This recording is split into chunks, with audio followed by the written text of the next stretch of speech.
Okay, we're at 47 Sawtell Road in Currumbin Waters. We're going to do a bit of a redesign here because the existing landscape drawn up is a bit too full on for cost. This level here, it's mainly a redesign up the top, at the back of the house, and redesign of planting. At the back of the house on the first level where the trampoline is, and all this area, we've got a lot of sinkage at the retaining wall section.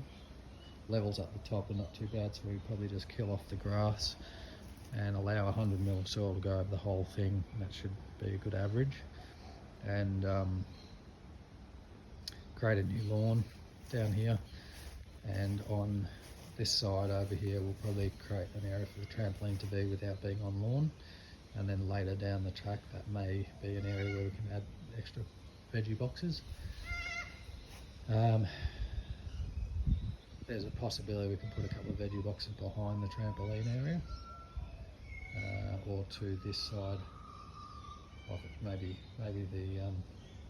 the patio side, so you can walk straight off the patio to it. Anyway, we'll have a look at that. The trampoline only leaves about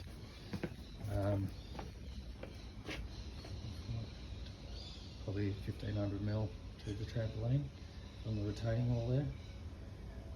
You can see they've already had planter boxes over there, so we could probably do a couple up the back and add to it later when the trampoline idea goes away. So these retaining walls are going to stay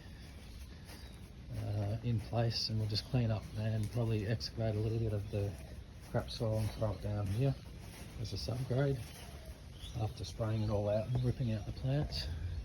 And then these stairs are going to have to be rebuilt, and we're going to have to retain down the side of these two retaining walls. And I think we're going to have to build the stairs from the front of the retaining wall to where we're going to create a retaining wall up the back, approximately a rise of 3.5 meters, run of 4.5, so they're not sticking out down the bottom there. And we can probably potentially continue that small little garden strip along this edge of this lawn, so that you just come straight up the stairs there and straight into these stairs, and that you're not whippersnipping up against the edge there, the render. And we'll have a small strip garden along the front where the existing hedge is, but we'll have a think about what we might want to do there, because I think it'd be nice to be able to see up the top here once we've finished it, so put something small in there. Coming up the top of the stairs, so I'm suggesting that we build this in concrete sleeper so it lasts. Then the top level, I think we need to build a retaining wall along where that sleeper one is, but go up probably a 600 high wall to get to our lawn height that we need, and come across to this concrete block retaining wall height. And so it'll be retained right along the front there. And so where I'm standing right now, you would then step up onto a landing at the height of all this area. But we still need more height at the back. It probably doesn't show it on the video, but I'm going to suggest that we do a perimeter garden, about a reasonably big corner garden here for the frangipani to remain, the back frangipani. The other smaller ones can come out. And then do a perimeter garden with a 400 high retaining wall front, about 1200 off that fence line. And then the panels of fencing, 2 panels there, and then the whole fence along the back will need to be taken apart and reset properly. The panels are okay from what I can see, but they may have been put in a little bit wonky, so I'm not sure if we're going to be able to reuse or not, so I'll allow to replace the whole lot, but if we can reuse, we will.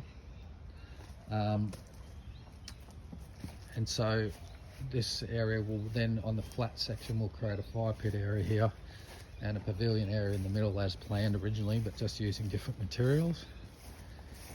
And then as we come along here where the retaining wall is sitting up 400 mil at the gates, we'll make some steps up to the gates so that doesn't interfere with that. And then the retaining will continue around to this section here.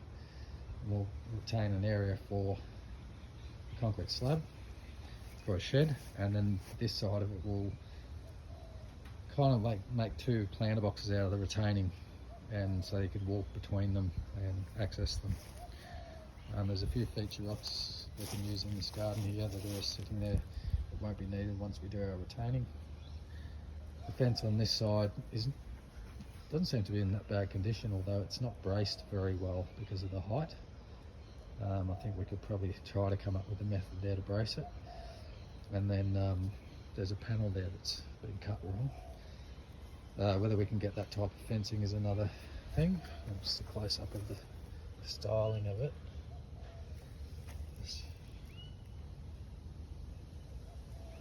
Yeah. So let's we may be able to put a brace from one part of the fence there back into the garden and just hide it with planting. So that's the gist of what we're going to try to achieve. The view from up here, what we've got to try and accentuate is looking over the Gold Coast up there. So it's a pretty good view. And we do have a view of the roof. So maybe where this pavilion is, instead of that section, we could chuck a couple of higher plants if we want to block that out. But we've got to be aware that it also look nice for looking out that window and seeing up here. So we might have to strategically place them, maybe one sort of blocking that big roof here, but still letting the view from down the lounge room up. Because it'd be nice to be able to see the pavilion on this end of it all. Okay.